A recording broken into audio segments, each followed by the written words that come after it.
Hey all. So பார்த்தீங்கன்னா யார் இது எஸ். ஸோ ரொம்ப நாள் கழித்து நான் வந்து ஒரு வீடியோ போடுறேன். ஸோ இன்றைக்கி என்ன நாள் அப்படின்னா சரஸ்வதி பூஜை. So S. ஸோ பேசிக்லி இந்த ஒரு நாள் வரும்போது நம்ம என்ன பண்ணுவோம், பொதுவாக நம்மளோட புக்ஸு, நிறைய பேர் வந்து கிரிக்கெட் பேட்ஸு, அருவா, இந்த மாதிரி நான் அவங்கவுங்களோட டூல்ஸ், கார்ச்சாவி, இந்த மாதிரி நிறைய விஷயத்த வந்து நிறைய பேர் வந்து பூஜை பண்ணுவாங்க. ஸோ இந்த நாளில் வந்து பொதுவாக நாங்கள் இன்றைக்குமே எதுவுமே பண்ணது கிடையாது. ஸோ இன்றைக்கி நான் அப்போ என்ன பேச போகிறேன் அப்படின்னா, it is specially for studies இல்லையா. ஸ்டடீஸ்க்கான நாள் சரஸ்வதி அப்படின்னாலே ஸ்டடீஸ். ஸோ நம்ம பேச போகிறது வந்து ஸ்டடீஸ் பற்றி தான். ஸோ கண்டிப்பாக இந்த வீடியோ உங்களுக்கு யூஸ்ஃபுல்லாக இருக்கும்னு நினைக்கிறேன். பிடிச்சிருந்தா லைக், ஷேர், சப்ஸ்கிரைப் பண்ணிட்டு பெல் பட்டனை மறக்காமல் அடிச்சுங்க. ஸோ இப்போ நம்ம வந்து வீடியோக்குள்ளே போகலாம். ஸோ பேசிக்காக இந்த வீடியோ வந்து ஸ்கிரிப்ட் இல்லாமல் நான் எடுக்கிற ஒரு வீடியோ தான். ஸோ வந்து ஸ்டடீஸ் பற்றி அப்படின்னாலே நான் வந்து நிறைய பேச ஆரம்பிச்சிருவேன். ஸோ பார்த்தீங்கன்னா என்னை பொறுத்த வரைக்கும் ஸ்டடீஸ்னால் என்ன தெரியுமா, மூஞ்சுதான் clarity, I don't know how to take. So okay. So என்னை பொறுத்த வரைக்கும் ஸ்டடீஸ் அப்படின்னா it made me to wear this classes. So வந்து படித்து தான் நான் வந்து இந்த கண்ணாடி போட்டேன். ஸோ பவர் தான். ஸோ ரீசெண்டாக தான் போட்டேன், ஒரு 3 months போட சொல்லியிருக்காங்க, போடுறதே கிடையாது. ஸோ ஸோ வந்து நம்ம ரொம்ப படிக்கிறனால நமக்கு வந்து கண்ணாடி போட வேண்டியது வரும், நிறைய தூக்கம் இல்லாமல் போகும், ஸ்ட்ரெஸ்லேயே இருக்கும். நிறைய பேருக்கு இந்த மாதிரி இருக்கும், பட் நிறைய பேர் வந்து கண்டுக்க மாட்டாங்க. ஸோ நான் வந்து அதை பற்றி ஒரு கேர் பண்ணுறவங்களுக்கு தான் இந்த வீடியோ. ஸோ ஸ்டடீஸ் அப்படின்னு சொல்லி ரொம்ப இதாக இருப்பீங்களா, அவங்களுக்கு தான் இந்த வீடியோ. ஸோ ஃபஸ்ட் நம்ம எதை பற்றி பேச போகிறோம் அப்படின்னா ஒய் ஸ்டடீஸ், எதுக்காக நம்ம படிக்கிறோம் அதுக்காக. ஸோ எஸ், என்னை பொறுத்த வரைக்கும் ஸ்டடீஸ் அப்படின்றது வந்து ஒவ்வொரு ஸ்டேஜில் ஒவ்வொரு மாதிரி இருந்துச்சு. ஃபார் எக்ஸாம்பிள் வந்து பார்த்தீங்கன்னா நான் சின்ன பிள்ளையில எப்படி அப்படின்னா நிறையவே படிப்பேன். So what I thought is okay, studies அப்படின்றது நமக்கு ஒரு வேலை மாதிரி. எப்படி நம்ம பேரண்ட்ஸ்லாம் கலந்துருக்கிறாங்க, போகிறாங்க, வேலை முடிச்சுட்டு வராங்களோ அந்த மாதிரி நமக்கும் வந்து வேலை போல், நம்மளும் அதை வந்து சரியாக பண்ணணும் அப்படின்னு நினச்சி நான் எல்லாமே கரெக்டாக பண்ணிட்டு இருந்தேன். பட் கொஞ்சம் போக போக நமக்கு என்ன ஆயிடுச்சுன்னா, என்னடா நம்ம எவ்வளோ வேலை போனாலும் அது ஒரு இன்ட்ரெஸ்டிங்காக இல்லை, ஒன்றுமே இல்லை அப்படின்ற மாதிரி. எப்படின்னா நான் வந்து மேத்ஸ்லாம் படிக்கும்போது நிறைய ரீல்ஸ்லாம் நம்ம பார்த்து ஒரு ஸ்டேஜில் நான் எப்படி ஆகிட்டேன் அப்படின்னா, இது படிக்கிறதுனா எனக்கு என்ன போகுது, ஃப்யூச்சரில் ஆட்டோ போகிறோம், காசு இல்லை அப்படின்னா எனக்கு படித்ததெல்லாம் சொன்னால் அவர் விட்டுருவாரா, போலீஸ்ட்டை மாட்டிக்கிட்டு அப்படி விட்டுருவாங்களா, இந்த மாதிரி தான் ஒரு ஸ்டேஜ்க்கு அப்புறம் யோசிக்க ஆரம்பிச்சிட்டேன். அது எப்படி ஆயிடுச்சு அப்படின்னா, சரி படித்தே நமக்கு யூஸ் இல்லை, படிக்கிறதுக்கு உருப்படியாக நம்ம வேறு ஏதாவது பண்ணலாம் அப்படின்னா இந்த லாக்டவுன் டைமில் நான் வந்து படிக்கிறதையும் தாண்டி நிறைய பண்ண ஆரம்பித்தேன். லைக் ஃப்யூச்சர் யூஸ் ஆகிற மாதிரி சீக்கிரமாக எழுந்திரிக்க ஆரம்பித்தேன், நிறைய தண்ணி குடிக்க ஆரம்பித்தேன். இதெல்லாம் வந்து எப்படி சொல்கிறது, படிக்கிறத விட இது ரொம்ப யூஸ்ஃபுல் அப்படின்றது என்னோட தாட்டாக இருந்துச்சு. இந்த ஸ்டடி ரிலேட்டட் புக்ஸ் இல்லாமல் நார்மலாக செல்ஃப் ஹெல்ப் புக்ஸ் நம்ம சேனலில் போட்டிருப்போம் பாருங்கள். ஸோ அந்த மாதிரி விஷயங்கள்லாம் நான் வந்து இந்த லாக்டவுன் டைமில் பண்ண ஆரம்பித்தேன். அது வந்து இப்போ எனக்கு எவ்வளோ யூஸ்ஃபுல்லாக இருக்குது அப்படின்னா, மற்றவங்களை விட நான் வந்து ஒரு படி மேலே இருக்கேன் அப்படின்னு எனக்கே எனக்கு வந்து தோண வைக்குது. ஸோ யாருக்குமே அது தெரிஞ்சுக்காது. இவங்களாம் அப்படின்னா வந்து நார்மலாக ஸ்ட்ரேஞ்சர் திங்ஸ் பார்த்தியா, வெனஸ்டே பார்த்தியா அப்படி இருக்கிறவங்களுக்கு இடையில இந்த புக் படித்தேன் அப்படின்னு ஒரு ஆளாக இருக்கிற மாதிரி எனக்கு ஃபீல் ஆகுது. ஸோ அப்போ வந்து அந்த லாக்டவுன் பீரியடில் இருந்த எனக்கு மைண்ட் செட்டு இப்போது மறுபடியும் எனக்கு மாறி இருக்கு. இதுதான் நான் இங்கே சொல்ல வரேன். ஸோ ஃபஸ்ட் ஸ்டேஜில் ஒரு ஜாப் பண்ணி தான் ஆகணும்னு சொல்லி நல்லாவே படிச்சுட்டு இருந்தேன். செகண்ட், இந்த லாக்டவுன் டைம் வரும்போது யூஸே இல்லைனாலும் நான் படிச்சுட்டு தான் இருந்தேன், அதையும் நீங்கள் நோட் பண்ணணும். ஸோ தேர்ட் ஸ்டேஜில் இப்போ நான் இருக்கேன். இது என்ன அப்படின்னா, இது ரெண்டுமே இல்லாமல் ரொம்ப வித்தியாசமான ஒரு ஸ்டேஜ். இது வந்து நம்ம டீச்சர்ஸ் நமக்குள்ளே வந்து கொண்டு வந்த ஒரு, இப்போ 10th வந்துச்சு அப்படின்னாலும் என்ன சொல்லுவாங்க, 10th மார்க் முக்கியம், இதை தான் வேலைக்கு போனால் எங்களால் பார்ப்பாங்க, இதை தான் சொல்லிட்டு இருந்தாங்க. பட் இப்போ அது எனக்கு எப்படி ஆயிடுச்சு அப்படின்னா, it is the final time to prove our self. ஓகேவா. ஸோ கண்டிப்பாக நீங்கள் யார், உங்களால் எவ்வளோ எஃபர்ட்ஸ் போட முடியும், அது நீங்கள் காலேஜெலாம் போனால் கண்டிப்பாக மார்க் பார்ப்பாங்க அப்படின்னு எனக்கு சொல்லியிருக்காங்க. எனக்கு எப்படின்னு தெரியல. ஸோ ஓகே, இவன் வந்து இவ்வளோ சின்சியராக இருக்கான் அப்படின்றது காட்டணும். நம்ம எவ்வளோ சீரியஸான ஒரு ஆளுன்றது காட்டுறது தான் நம்ம படிக்கிறோம். இப்போ நீங்கள் வந்து நான் உண்மையை சொல்கிறேன், படிக்க முடியாத ஆளுன்னு யாருமே கிடையாது, படிக்கிறவங்கன்னு யாருமே கிடையாது. இது எப்படின்னா நம்ம அதில் எவ்வளோ இன்ட்ரெஸ்ட் காட்டுறோம், எவ்வளோ எஃபோர்ட் போடுறோன்றது தான் இருக்குன்றது ஒழிய இவனுக்கு படிக்க வராது, இவன் படிப்பான் அப்படிலாம் கிடையாது. நம்ம வந்து அதில் இன்ட்ரெஸ்ட் காட்டுறோமா காட்டலையா. இப்போ வந்து எப்படி சொல்ல, ஒரு லோ ஸ்டூடெண்ட்டாக இருந்தாலுமே ஃபார் எக்ஸாம்பிள் அவனுக்கு வந்து ஒரு க்ளோஸ் ஃப்ரெண்டோ அவனோட க்ரஷோ யாராக இருக்காங்க அப்படின்னா, எக்ஸாமில் எனக்கு நீ தான் என் பக்கத்தில் உட்காந்துடா, எனக்கு ஹெல்ப் பண்ண அப்படின்னா கண்டிப்பாக அவன் படிப்பான். அதுதான் விஷயம். ஸோ அவங்களுக்கு காட்டணுமேன்றதுக்காக அது எப்படியாவது படித்து அன்றைக்கி அவன் வருவான். ஸோ அந்த மாதிரி நமக்கு ஒரு பர்பஸ் வேணும். இதனால அதை நம்ம படிக்கலாம், இது படித்தா இது நடக்கும், நம்ம இவங்க கூட ஃப்ரெண்ட் ஆகலாம், அவங்களுக்கு சொல்லிக் கொடுக்கறதுக்காக நம்ம படிப்போம், இப்படி கூட நம்ம படிக்க ஆரம்பிக்கலாம்.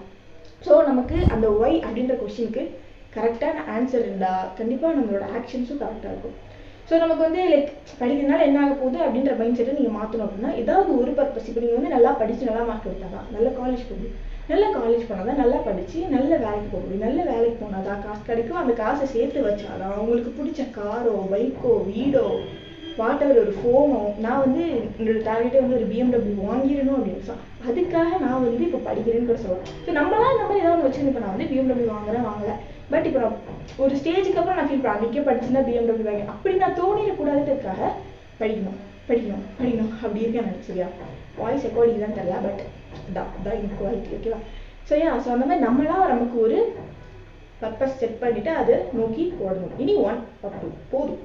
ஸோ இப்போ உங்களுக்கு நல்லா புரிஞ்சிருக்கும், படிப்பு அப்படின்றது வந்து வேறு எதுக்காகவுமே கிடையாது. நீங்கள் ஒரு விஷயத்தை தெரிஞ்சுக்கணும், மற்றவங்க தெரிஞ்சுக்காத ஒரு விஷயத்த நீங்கள் தெரிஞ்சுக்கணும். ஒரு கிளாஸில் 30 பேர் இருக்காங்கன்னு வச்சுக்கோங்க. இந்த 30 பேரில் ஒரே புக்கு தான் எல்லாருமே படிக்கிறாங்க. பட் ஒவ்வொருத்தவங்க தெரிஞ்சுக்கிறதுன்னு ஒன்று இருக்குல்ல. இப்போ நீங்கள் வந்து இப்போ மேக்ஸ் படிக்கிறீங்க அப்படின்னா நிறைய பேர் வந்து அதை அப்படியே மனப்பாடம் பண்ணி எப்படி எழுதுவாங்க. அதை விட நீங்கள் அதை எப்படி சால்வ் பண்ணணும் அப்படின்னு தெரிஞ்சு ஓனாக சால்வ் பண்ணுறப்போ உங்களுக்கு கிடைக்கிற நாலேஜ் வேறு. ஸோ மற்றவங்க கூட கம்பேர் பண்ணும்போது உங்களுக்கு வந்து கொஞ்சம் அதிகமாக நாலேஜ் கிடைக்கும். ஸோ நீங்கள் அதை எப்படி யூட்டிலைஸ் பண்ணி நீங்கள் அதை எப்படி படிக்கிறீங்கன்றது தான் இருக்குது.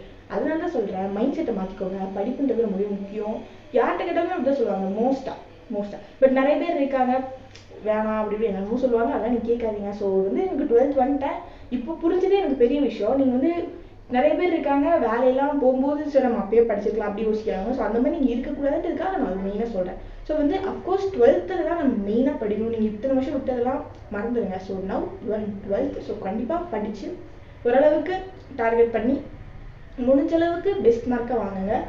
நிறைய பேர் இருப்பாங்க எவ்வளோதான் படித்தாலும் மார்க்கே வர மாட்டேங்குது அப்படின்னு சொல்லிட்டு நீங்கள் உங்களோட ஸ்டடி ஸ்ட்ராட்டஜியாக மாற்றுங்க. இதுக்கான வீடியோஸ்லாம் கண்டிப்பாக நம்ம சேனலில் தொடர்ந்து வரும், இதெல்லாம் பாருங்கள். ஸோ கண்டிப்பாக யூஸ்ஃபுல்லாக இருக்கும். ஸோ அதை தான் நான் சொல்ல வரேன். ஸோ வந்து ஆயுத பூஜை சரஸ்வதி பூஜைலாம் வரும்போது புக்கை வச்சு நல்லா கும்பிடுங்க கடவுள்கிட்ட. கண்டிப்பாக கடவுளும் ஹெல்ப் பண்ணுவார். நான்லாம் வந்து 11th பப்ளிக் முன்னாடி அவ்வளோ கடவுள் அப்படி தான் இருந்தேன் நான். பட் ஸ்டில் நம்ம படித்ததை வச்சு தான் நமக்கு மார்க் வரும். 11th தான் நான் அவ்வளோவா உண்மையாகவே படிக்கல. அது இப்போ எனக்கு 11th புக் எடுத்தால் கூட எனக்கு கண்டிப்பாக அது எனக்கு ஃபீல் ஆகுது. இப்போ நம்ம 10th புக் எடுத்தாச்சே இதெல்லாம் ஈஸி படிச்சது அப்படி இருக்கும் பார்த்தீங்கன்னா, அந்த மாதிரி எனக்கு 11th புக் இது வரைக்கும் இருந்தது கிடையாது. இப்போ வந்து எக்ஸாம் 11th 12th ஒன்றா உட்காந்துக்கிறாங்கன்னா எனக்கு 11th சொல்லிக் கொடுக்கறது கூட ஒன்றுமே தெரியல. ஸோ அதெல்லாம் நினைக்கும்போது எனக்கு ரொம்ப கஷ்டமாக இருக்குது. ஸோ 12th நான் அந்த மாதிரி இருக்கக்கூடாது அப்படின்றது என்னோட பெரிய ஆசை. ஸோ இப்போது நான் 12th இருக்கேன். நான் இன்னும் அந்த மைண்ட் செட் தான். எப்படின்னா ஓகே நம்ம 12th வந்துட்டோம், இதான் நம்ம கடைசியாக நம்ம இது பண்ண போகிறோம். கண்டிப்பாக நம்ம பெஸ்ட்டை கொடுத்து நம்ம வந்து மார்க் எடுத்து காட்டியே ஆகணும். ஏன்னா வந்து கண்டிப்பாக என்னோட விஷயத்தில் ஒன்று நான் சொல்லிக்கிறேன்.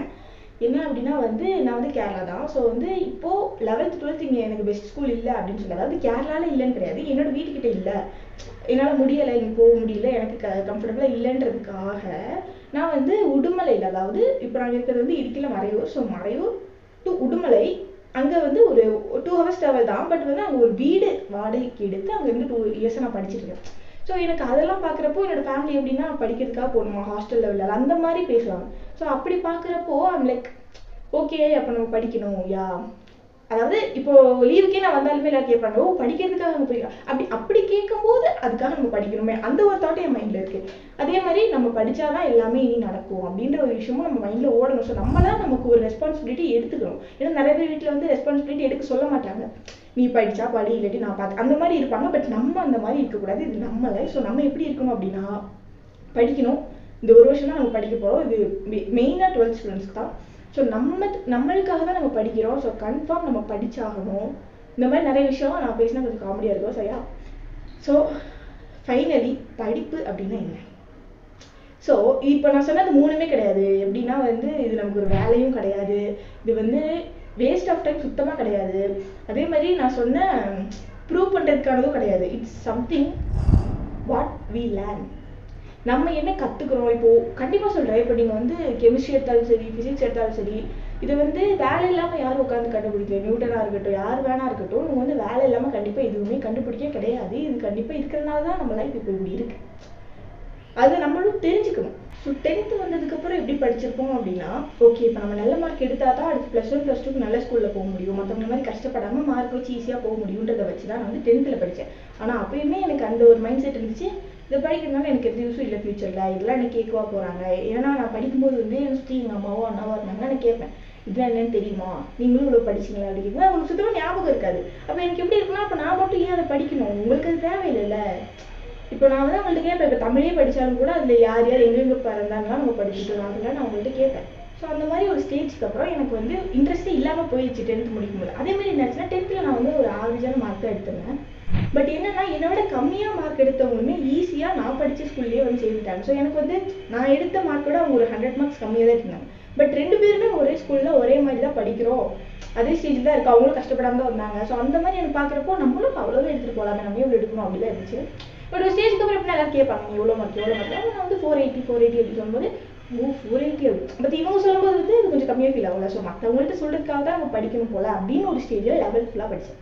ஸோ ஓகே நம்ம வந்து அதிகமாக இருந்தால் கொஞ்சம் நல்லா இருக்கும் அப்படின்னு சொல்லி படிக்க ஆரம்பிச்சேன். பட் இப்போ 12th அப்படின்னு வந்ததுக்கப்புறம் என்னை பொறுத்த வரைக்கும் ஸ்டடீஸ் அப்படின்னா it is the last time to prove our self. இதுதான் இப்போ என்னோட மைண்டில் ஓடிட்டு இருக்கு. பிகாஸ் இன்னும் நம்ம வந்து ஃபஸ்ட்டோ செகண்டோ தேர்டோ ஃபோர்த்தோ 10th 11th எதுவுமே நம்ம படிக்க போகிறது கிடையாது. It's the last time. இதான் ரீசெண்டாக குவார்டர்லி எக்ஸாம் முடிஞ்சிச்சு எனக்கு தமிழ்நாட்டில். ஸோ வந்து அதுவுமே நாங்கள் எப்படி படித்தோம் அப்படின்னா ஓகே இதான் நம்ம கடைசியாக எழுத போகிற கெமிஸ்ட்ரி குவார்டர்லி, கடைசியாக எழுத போகிற குவார்டர்லி, கடைசியாக எழுத போகிற சப்ஜெக்ட், இந்த மாதிரி நாங்கள் ஒவ்வொன்றுமே இது பண்ணி வித்தியாசமாக படிச்சுட்டு இருந்தோம். ஸோ இந்த மாதிரி வரைக்கும் நான் பண்ணதே கிடையாது. 10th கூட இவ்வளோ நான் பண்ணது கிடையாது. இப்போ நான் எல்லாமே வித்தியாசமாக ட்ரீட் பண்ண ஆரம்பிச்சிட்டேன். அரங்க மதுரை விசில் பறக்குமே everybody நாங்கள் ஸ்பைடர்மேன். சண்டைக்கு வா, நீ வேணா சண்டைக்கு வா. ஸோ இந்த வீடியோ அவ்வளோதான். இந்த வீடியோ எதுக்கு அப்படின்னு பார்த்தீங்கன்னா எதுக்கு நம்ம படிக்கணுன்றதை நீங்கள் வந்து கண்டிப்பாக ஃபிக்ஸ் பண்ணணும். ஸோ இன்றைக்கே போய் ஒரு முக்கியமான விஷயம் ஏதாவது ஒன்று நீங்களே நினச்சி உங்களோட மைண்டில் ஃபிக்ஸ் பண்ணிக்கோங்க. ஒரு பெரிய உங்கள் ட்ரீமாக இருக்கலாம், பாரு ஒரு மதர் யாருக்காக வேணால் நீங்கள் வந்து ஒரு ட்ரீம் செட் பண்ணி இதுக்கு தான் நான் படிக்கிறேன், இப்படி தான் படிப்பேன், இனிமேல் நான் படிக்க மட்டும் தான் செய்வேன் அப்படின்னு சொல்லி ஒரு 12th வர யாராக இருந்தாலும் 10th 11th யாராக இருந்தாலும் 12th வரை இதுக்காக நான் வளர்ப்பேன் அப்படின்னு சொல்லி. ஏன்னா எங்களுக்குலாம் இப்போ பார்த்தீங்கன்னா வந்து ஒரு 6 months அவ்வளோதான். அதுவும் இந்த சண்டே அதெல்லாம் கிடைக்கும்போது ரொம்ப கம்மியாக தான் இருக்குது. ஸோ இந்த டைம் கூட நம்மளோட எஃபர்ட்ஸை போட முடியல அப்படின்னா வேறு எப்போ போடுவோம். ஸோ கண்டிப்பாக வந்து இந்த 6 months நான் எப்படி நினச்சிட்டு இருக்கேன் அப்படின்னா இந்த 6 months நம்ம வந்து படிச்சிட்டோம், சீக்கிரமாக எந்திரிக்கிறோம், அவ்வளோவா இன்ஸ்டா பார்க்காம ஃபோன் இல்லாமல் அப்படி அவ்வளோவா நம்ம இருக்கோம் அப்படின்னா அடுத்த 3 months அதாவது இந்த பப்ளிக் முடிஞ்ச ஒரு 3 months வெட்டியாக சுற்றுவோம், 3 months வெட்டியாக சுற்றுவோம். ஸோ அந்த நாள் வந்து இந்த டைம் நம்ம பண்ணாது எல்லாத்தையுமே அப்போ சேர்த்து வச்சு பண்ணிக்கலாம், ஒன்றுமே பிரச்சனை கிடையாது. ஏன்னா அப்போ நம்ம படிக்க போகிறது படிக்கணும், பட் நாட் இந்த மாதிரி இருக்காது. ஸோ அதனால் இப்போ நம்ம எல்லாம் இது பண்ணிவிட்டு மொத்தமாக சாதிச்சுட்டு 12th சாதிச்சுட்டு நம்ம வந்து என்ன பண்ணணும்னா இந்த 3 months லீவை என்ஜாய் பண்ணிக்கலாம். அதை நம்ம சாதிக்கலாம், இந்த லீவை நம்ம வேஸ்ட் பண்ணணும். இந்த மாதிரிலாம் நான் நிறைய மைண்டில் நினச்சிருக்கேன். ஸோ அந்த மாதிரி நீங்களும் ஏதாவது நினச்சி அதுக்காக உழைங்க. கண்டிப்பாக நம்மளால் மட்டும் தான் முடிவு, யாரும் நம்மளை மோட்டிவேட் பண்ண மாட்டாங்க, நம்ம தான் நம்மளை மோட்டிவேட் பண்ணிக்கணும். ஸோ யாருக்காகவும் காத்திருக்காதீங்க, மற்றவங்களால நீங்கள் சோர்ந்து போகாதீங்க. அவங்க என்னமோ பண்ணிட்டு போகிறாங்க, அது உங்களை அஃபெக்ட் பண்ணாமல் பார்த்துக்கோங்க இந்த டைமில். ஸோ ரொம்பவே சீரியஸாக ஒரு 6 month நம்ம வந்து செயல்படணும். அண்ட் கண்டிப்பாக வந்து கமெண்ட்டில் சொல்லுங்கள். 6 மாதம் கழிச்சு எனக்கு ஒரு 5 சப்ஸ்கிரைபர் வந்தாலும் நீங்கள் 12th இருந்தீங்கன்னா உங்களோட மார்க்கெல்லாம் பற்றி நீங்கள் கமெண்ட்டில் சொல்லுங்கள். ஸோ அவ்வளோதான் இந்த வீடியோ. பாய்.